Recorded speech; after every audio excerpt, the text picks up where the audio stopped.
Constructing your life is about much more than just building a bank account. Each week, join real estate entrepreneur and mindset coach Austin Linney as he interviews guests who are constructing their dream lives and impacting the world around them on a daily basis. If you're an entrepreneur or wanting to start a business, or you just want to hear motivating stories of how others have overcome the odds, you are in the right place. And now for your host, Austin Linney. Guys, welcome to Construct Your Life. This is Austin Linney. I've got a guest here, special guest today, Mr. Terry Judge, who I call the best-looking man in real estate, bar none. We still don't know how he got his girlfriend, even though he is an attractive man, but we don't ask those kind of questions. So, how you doing today, bud? I think I'm going to love this show. That's man, right. It's so good to be here. Finally, we connect. Finally, man, this is a busy man. So, because I barely know what you do, so because I'm still learning it, why don't you tell the audience kind of your niche in the real estate? You do a couple different things, but talk about your main niche in the real estate space. Yeah, well, okay. First of all, my name is Terry Judge. I don't even know did you even say that? Did we just jump right into the action? I did. It's all good.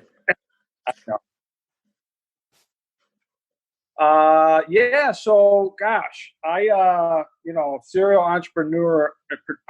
I was so I started it's called cost segregation, but my firm now is really we're a full-blown commercial real estate specialty tax company. We're not a CPA firm. A lot of people think we are, but we work with now thousands of CPAs around the country, that bring us in to work with their multifamily clients and also other commercial real estate investors. So we work with property investors and accounting firms are really our two main verticals. And we work with, the mom and pop, the person that just bought their first building, first multifamily. So all across the board, from $500,000 in acquisition all the way up to, hundreds of millions of dollars, to just kind of put that in perspective. So people always ask me, and you're asking, what is exactly do you do? My brother and my family still don't know what the heck I do for a living. And my friends just laugh at me. They're like, ask Terry what he does again. Everyone just chuckles. Essentially it's cash. I'm the guy in the dump truck driving around dropping $100 bills in people's front lawns. But, we leverage the government. It's federal. These are federal programs, and the IRS, allows depreciation. That's a big word. Real estate investors love depreciation. They get involved in investing for depreciation. I mean, that's really one of the biggest highlights to mitigate your taxes. But what I do is I take depreciation, Austin, to a whole nother level. And when someone buys a building, we break it down to the electrical outlet, and we kind of segregate out every nickel that goes into a building's purchase price, and we're able to essentially write off a huge portion of that building's purchase price in like year 1 to year 5. The normal accounting method, what's called straight line in the United States, would be, let's say you and I bought a multifamily building for $1 million. That building in the normal, world would depreciate over 27 and a half years. In an office building or let's say a storage facility would depreciate over 39 years. Well, why would you let the IRS depreciate an asset over 39 years? You might be dead by then. I mean, you would be dead by then for the most part. And instead, there's another pathway in the tax code that we can write off a building over 1 year to 5 years. So we can front load all that depreciation. And you can use that depreciation to offset your taxable income, therefore bringing your taxable income a lot of times down to zero and for years to come. So it becomes like, I like to call this the open checkbook against Uncle Sam. So, it's just a fast way to write off your asset. And it is the most, you hear about 1031 exchanges and that's another strategy. But in my humble opinion, cost segregation is the most powerful tax strategy on the planet. And it's usually one of the most misunderstood and misutilized tax strategy that exists. It's kind of like, it's very strange to me. I'm gonna make a statement here because I already know what everybody's thinking, because I thought this. They want the sexy. Ooh, look at those countertops. Those are really good tile. Ooh, that's great, sexy. But what you don't understand, guys, is what this man is talking about is government legislated ways. It's not about how much money you make. It's about what you bring home. And it wasn't until I worked in private equity, until I met you as well, that these are the true ways that multifamily office owners get wealthy, is these strategies that you're going to talk about here in the first part of this interview. And then we're going to talk about entrepreneurship and life. So like I said, I don't care if you want to listen or not. I'm excited. Let's go deeper in, because I believe that 1031s have limitations that put stipulations on how you can maneuver real estate. So let's talk about how you can use these strategies to really scale up. Yeah, it's all, so, right out of the gate, we take a look at, people always ask me, what are the sweet spots? So it's the gift that keeps on giving, because about every year and a half, the IRS, for some reason, just keeps enhancing cost segregation. So now, with some of the newer tax laws, bonus depreciation now is in effect, which basically means you can just take 100% of first year, what we call bonus depreciation. So essentially, we're writing off a big portion of the purchase price in year one. So think about if you're syndicating and you have investors that you're bringing into the mix, they can get a lot of their investments literally back in the form of depreciation. It would show up on their K1s because you're taking so much depreciation in the first year. So investors love bonus depreciation, because you're just getting such a big piece of that write-off in the initial as that building goes into service. So again, it just creates a lot more depreciation in the early life. So I'll get off that. So what qualifies? So any building with a $500,000 or more in acquisition costs, or let's even say new construction costs, qualifies. Any asset class qualifies. The only time that you would not want to do a cost segregation study is if you're going to flip the building or you're going to dispose of it under 3 years. So maybe jot that down as a kind of a rule of thumb. If you're going to flip the building, you're not going to hold it for at least 3 to 5 years. We don't recommend cost segregation, because there's something called recapture. That's for a whole nother podcast. I don't want to get too deep into the weeds, but the IRS is going to want some of that money back. And you really just haven't let the time value of money kick in, per se. So anything beyond that, if it's a longer term hold and the building is profitable, right? So you're going to buy that building for profit. You're not buying the building for a loss. You're buying that building so that thing's going to kick off cash. And we're going to use cost segregation as a tool to use. So we're going to front load all that depreciation in the building. You're going to be able to use that basically on your tax returns to offset the income. And if somebody's at a 39% or 35% tax rate as it flows through to their personal self, that's a high tax bracket, or you're a high net worth individual. I mean, you're talking we're adding another 35 to 40% in terms of kind of the spread, or we're improving that the cash on cash. That's huge. So that's just and we do a no cost benefit analysis. So if someone says, hey, I got a property, do I qualify? We're happy to do a free analysis. We don't charge. We do a lot of pro bono work just to help people out, just to kind of get them straight. So, okay, do I do it or not do it? Do I just do the normal straight line method, or do I take this depreciation, and how would that work in my world? Okay, and we can kind of give some guidance on when to do it and when not to do it. And something that struck me when you're talking about this, and I learned about it the first time, I think in life, people, what I hear a lot, right, is that they just don't know, right? And what we're looking to get across with this podcast, with Terry's knowledge on this, and he's going to do a podcast and everything, is we're looking to give you every option available. And it wasn't until I talked to a financial advisor and I heard about this whole life insurance policy where you can use as a non-taxable asset to, we'll bring Ryan on later on, my financial advisor, to explain all this. But what we're trying to get across to you guys is there's more than one way to skin a cat. And this is an amazing vehicle to enhance and push the envelope forward over and over again. And what you're only doing by turning your ears off to things like this is you're just putting roadblocks up into your mind. And every day that you step in this world, there are things to be learned. There's people to meet. There's new strategies, and we're only going to keep, presenting those to everybody. And that's what I think is so fun to me, to learn these things. And you're taking in these assets and you're realizing that really, and thank God I have a business partner that cares about this, but that the tax code and insurance, right? I read something the other day, maybe you can speak on this. I heard a multifamily guy say that he thinks that the single thing that will crush the multifamily segment is the cost of rising insurance. Mm. And who looks at insurance?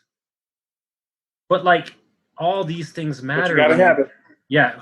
And all these things matter when you're talking 50, 100, 500 units. Same way with what you do. And so when you get a client in, right, and you get these guys and you turn them onto this, I'm sure a light bulb goes off in their head like, oh my goodness, I didn't even know this.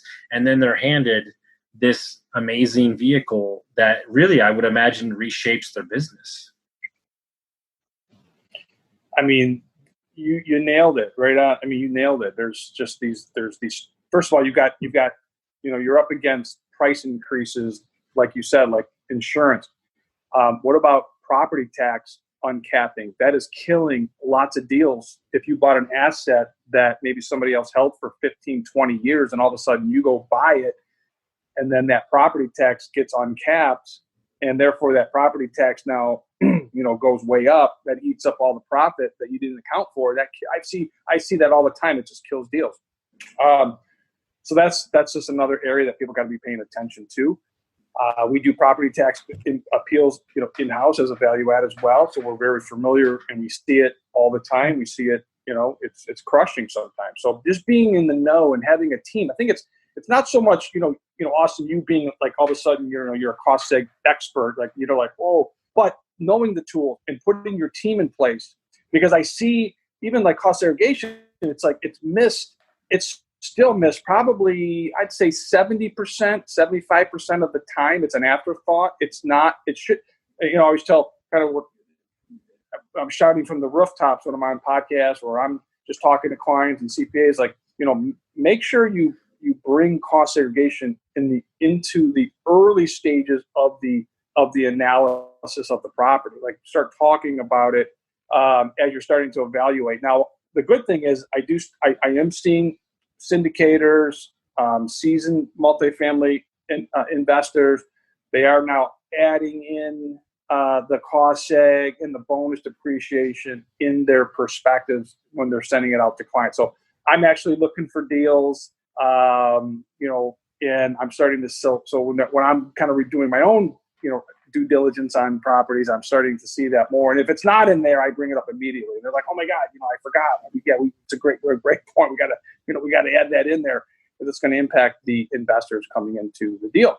So, the IRS does a terrible job at promoting cost segregation. I mean, it was in the code, it was out of the code, it's been enhanced. It's very cumbersome. 70,000 pages in the tax code. How do you keep up? So again, just kind of reiterating, putting your team together, and whether it's from your insurance guy, your property tax guy, your cost seg guy, bringing those into the deals is very, very, very powerful. Yeah, and I'm gonna give every new investor that's getting started, I'm gonna give you a secret. I'll give you a little secret. Little tidbit. People don't understand that sexy doesn't always win. And 90% of the guys that I know that do big deals or get a big multifamily, they own a property management company. They own a mortgage company or a title company or a cost segregation company. Guys, these are businesses that these mom and pops have to use. So you have the inside track. As a private equity, when I worked in private equity, you know where we got a large portion of our business? From lawyers. Guys, it's not everything that you think. Everything is an option if you're available to it and you're walking into each day saying that you're going to learn something, and you're going to put your ego aside, and you're going to understand that it doesn't matter how you get there as long as you get there, right? And I guess what I would be interested to hear from you, because I don't know much about this. I don't know what businesses you had before this, but I'd be interested. So we're going to play a game here. This is what I've been playing all day. Do you mind telling me how old you are, Mr. Judge? 52. 52. All right. What?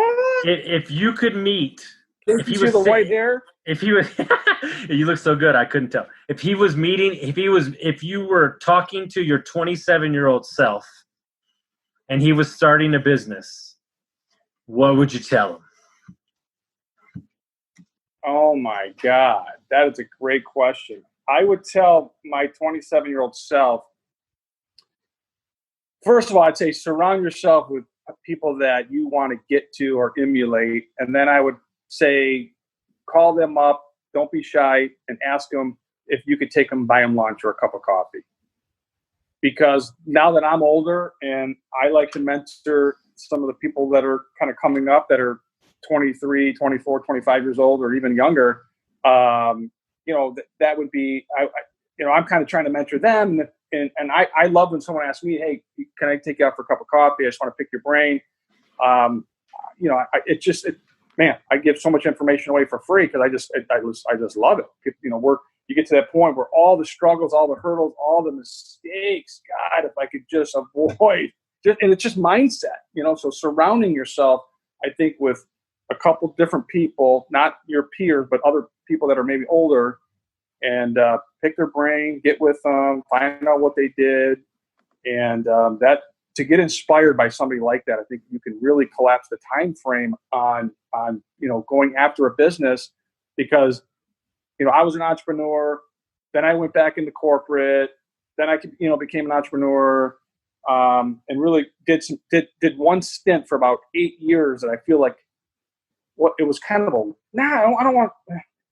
I mean, I look back, you always take a few things that you learn from that, and I think the downsides in your life are what are the character building. So without those, you couldn't reflect. But man, did I waste I burned probably 10 or 12 years in one segment of my life. If I had to rewind, oh man, if I could just be 27 again. Woo! For what I know now, come on, baby. So what I tell these kids, right, that I meet, right, and this is what messes them up, is my favorite thing to do. This is when I need to bring the hammer. I said, I've got about $350K worth of equity in my properties. I'll give it to you, free and clear, and let me be 20 again and know what I know now. I'd be retired in 3 years, please. Like, you don't get it, guys. The only asset available on this planet is time. And everybody that you meet, they're searching for it, hunting for it. And you don't need 30 million properties. You don't need 10 Airbnbs. You need what you need in life. And when you break it down, It's super simple. But we do things for other people. We get goals for other people. So my question to you is as simple as this. What kept you for that 8, 12 years that you wish you had back? What was holding you back from getting out of that? Was it comfort zone? Was it limiting beliefs? I've always been, it's a good question too. What held me back? Yeah, I got sucked into a cushy job. They were paying me a shit ton of money to be this director of sales. I came in kind of as a consultant, built out the sales organization, and then they brought me in-house, and that was death. I sold out.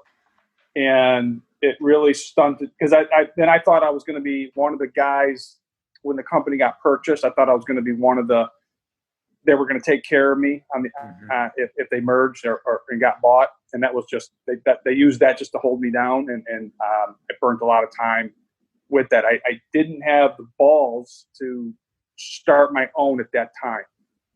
Mm-hmm. And because I just had my son, and I was going, just all that stuff, that family stuff, mortgage.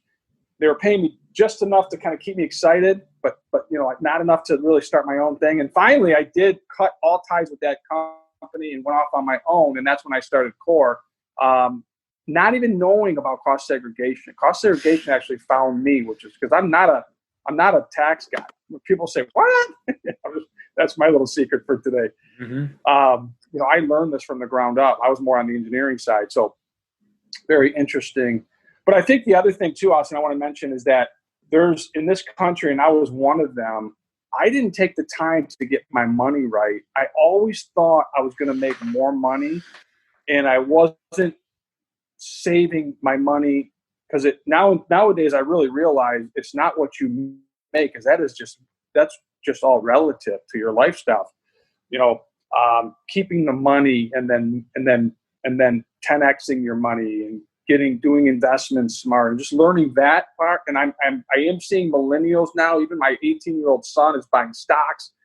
That's one thing that I spend more time with him on, and he's learning it even outside, even on. So it's awesome that I think these kids are starting to learn about that stuff. My dad was, very blue collar, never made a lot of money. And when he passed away, my brother and I, there was nothing left for us. It was he just traded time for money and didn't teach us any of that stuff. I don't use that as an excuse, but that was one thing that I didn't have my money right for a long time. No, and I'm going to get on my soapbox here. I'm going to get on my soapbox here because I'm sick of it. If you do shit and you project your life for other people, you will never be happy. And what people don't understand is, this is a true story. This is the game I play with my clients.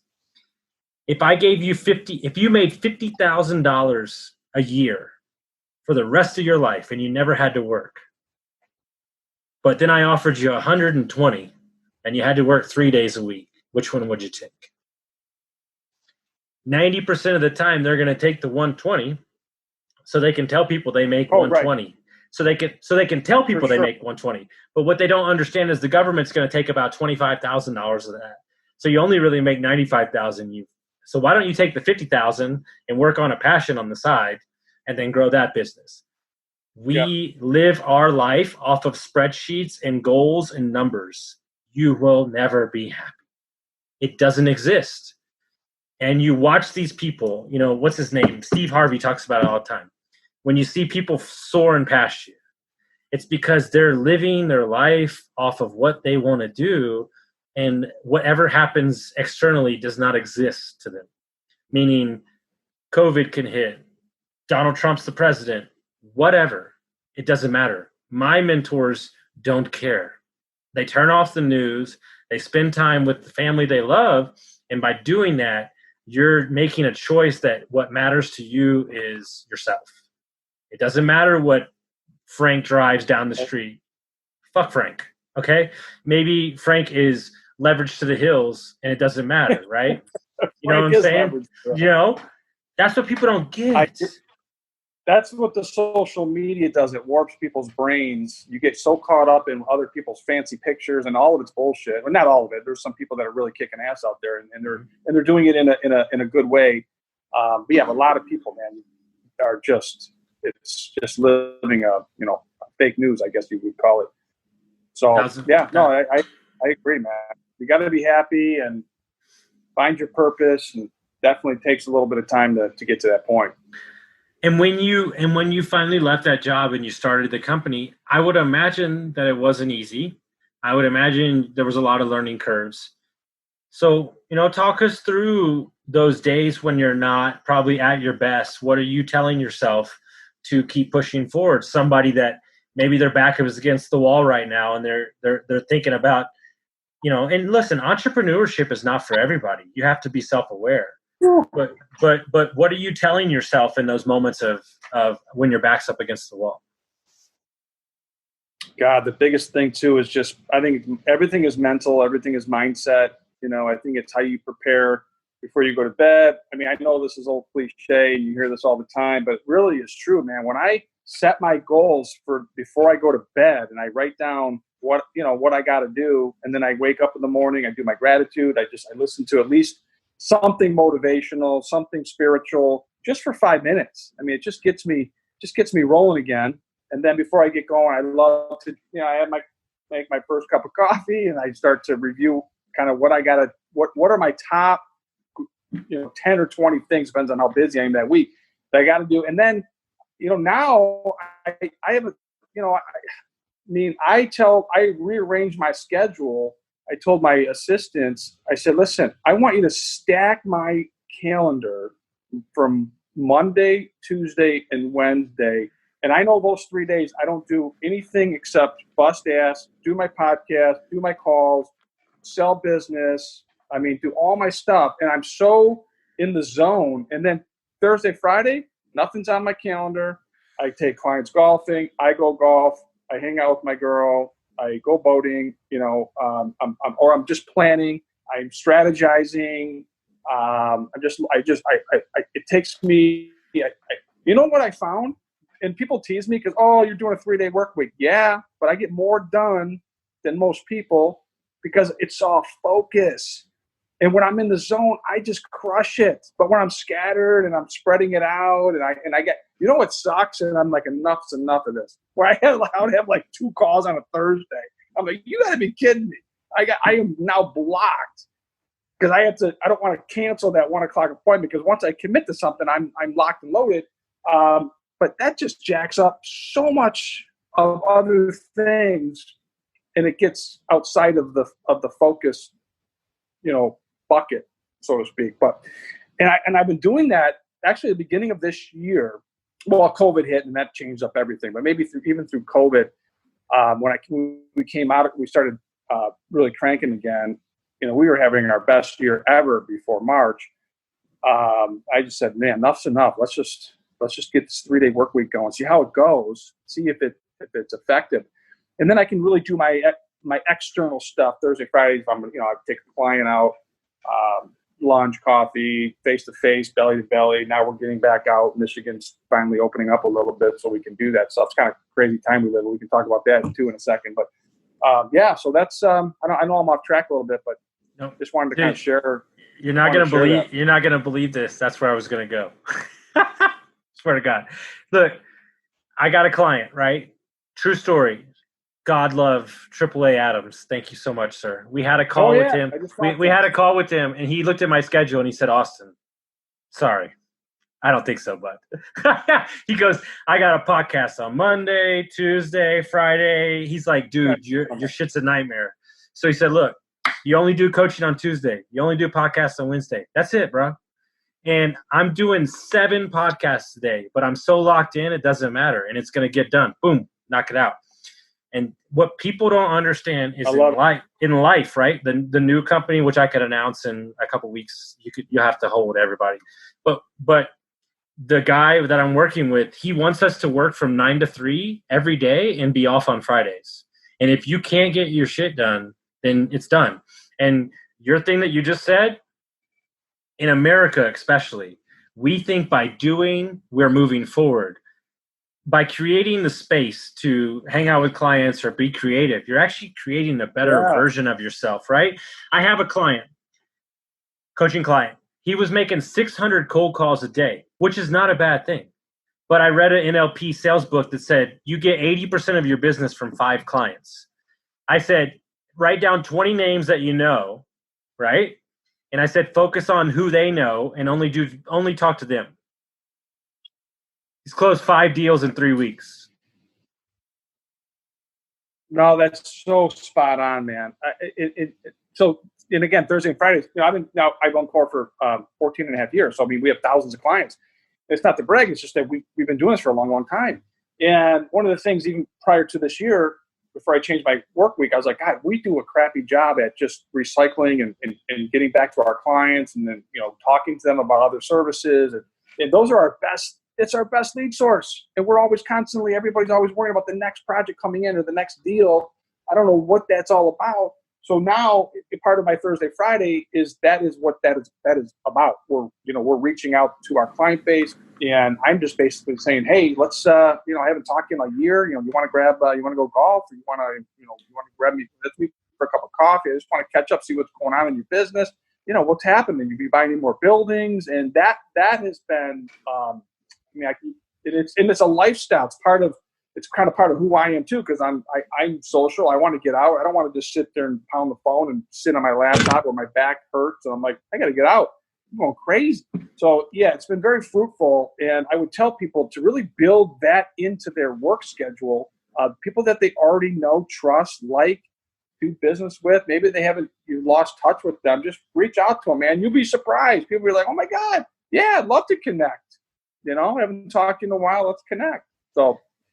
Yeah, somebody made things, man, so much. Somebody made a comment to me the other day. They said, "Dude, my network." They said, "I don't understand. Not only do you have a massive network, you also keep up with everybody." And what that is, guys, it is intentional to spend 30 minutes or you're on it, man. I'm impressed. And an hour to check up. And the thing is like, guys, how we succeed in life moving forward with transparency of social media is the service that we provide. And look, they did a report in our private equity fund. We did like 11 million a month, whatever, when they were doing it, the whole company. They found out that 76% of the deals were referrals. When they're referrals, guys, they're already ready to close the deal. So by giving... So one of the things we do in my company is we have a spreadsheet that I enter data into when I meet people. And by the way, I'm terrible at it. I need to get better. I need to spend an hour doing that. But the last line, right? I learned this. Basically, I'm just good at it. So I can teach people if they want to know. On the last line, we write okay, I'll just use you as an example. Here we go. Real life scenario. Guess what, guys? Bring it. I've seen Terry Judge's Facebook and his Instagram. This man likes to get on a boat, and he loves a damn good cigar, right? And he doesn't need to tell me that, guys. So if me and Terry did a deal together, I would wait about a month and a half, maybe 5 weeks before he forgot about the whole thing, and I would send him a box of cigars, right? And Terry's like, holy shit, look at that guy. That was super, And then when I go see Terry in town, I might rent a boat, and we might, instead of sitting at a restaurant, we might do a boat day. This is how you set the table for who you are as a person, right, guys? True story.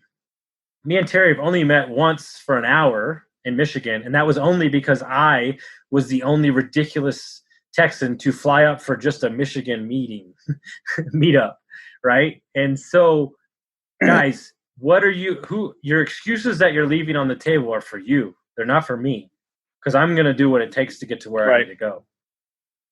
Simple as that. You had me a hello, by the way. I know. Well, I'm very charismatic. What can I say? There you go. But I love it, my man. Dude, we could go on for hours. If they want to get, man, that's so good. I know, and I'm going to release this in all the multifamily groups because that's kind of our audience too. So I'll drop that there too. But if they wanted to know more about cost segregation, I know you have some pamphlets, or how do they get a hold of you? How would they get a hold of you? I mean, I'll tell you, I'll give you my email and my number. So then people can just, is that okay? Sure, of course. So T Judge, just like here comes a judge, T Judge at Core Advisors, with an S at the end of advisors.net. Okay, T Judge at coreadvisors.net. And then if you guys want to just reach out to me, feel free. 248-210-4843, 248-210-4843. You can catch up to me on Facebook, Instagram, YouTube, LinkedIn, all of them. Feel free to reach out. Love to chat, meet you, see what you're up to. I'm also looking to buy, obviously just like everybody else. So put me on your list. And Austin, I got to come visit you, man. Dude, you do, brother. Right now, our weather's shit. Well, let's wait till September. It's 120 here right now. But But do you play golf? Maybe January, and I'll be up. You play golf? Yeah, Thursday, Friday. Thursdays and Friday. All right. Well, hey, you know Scottsdale. As much as I can right now. You know Scottsdale. We'll go have a nice cigar and go play golf. So. Well, I love the golf. I love cigars. So again, I'm already closed. You close me. We just got to figure out. Let me tell you something. My closing rate's 100%, baby. So I see why. But what I want to tell everybody, guys, and I'm going to give you one more tip, and then we're going to get out of here. Guys, think about all the clients that he helps do multifamily cost segregation, commercial buildings. This is the man to know. It's not the guy that's got his shit out there on Instagram, guys. That's what I'm trying to explain to everybody. The lawyer, the title company rep. These are the guys that see the insides of deals and see the guys actually doing deals. Because there's a lot of people talking about it, and there's people that actually know what's going on. So these are the guys that you want to take to lunch. These are the guys that can get you foot in the door with other people. And it's as simple as asking, hey, is there anybody that you think would be beneficial for me to learn from? Done. That's it. It's so simple, guys. And we make it so complicated. It's super simple. But you have to read between the lines. It's not always going to show you in your face. You know what I'm saying? Yeah, man. Boy, these have been good. A lot of life lessons. I love it, man. I love it. Thank you for having me. And we are launching our podcast. Gosh, we're putting it together. It's a lot of work, and I give you a lot of credit. I'm going to be picking your brain because you're doing a great job on your show. It's going to be called Getting to the Core. And with no BS, we're going to be talking about this stuff, investing, business, growth, life balance, something I'm just passionate about. And, I'm looking forward to getting you on the show, man, because this is what we're just going to continue. It'll be part 2. I can't wait. They ain't ready for my story, baby. They ain't ready for my story. I'll set the world on fire. We're going to do we'll do a 4-part series on Austin Linney. That 4-part series. Documentary. Yeah, I like that. Documentary. That's what I need. My buddy texted me yesterday. He goes, dude, you need a film crew following you. Your life's like a movie. I said, that's just because you haven't seen all the accidents. That's all. So, but dude, I appreciate you so much, guys. If you like this podcast, please share it with your friends. And just thank y'all so much for everybody listening. Thanks, guys.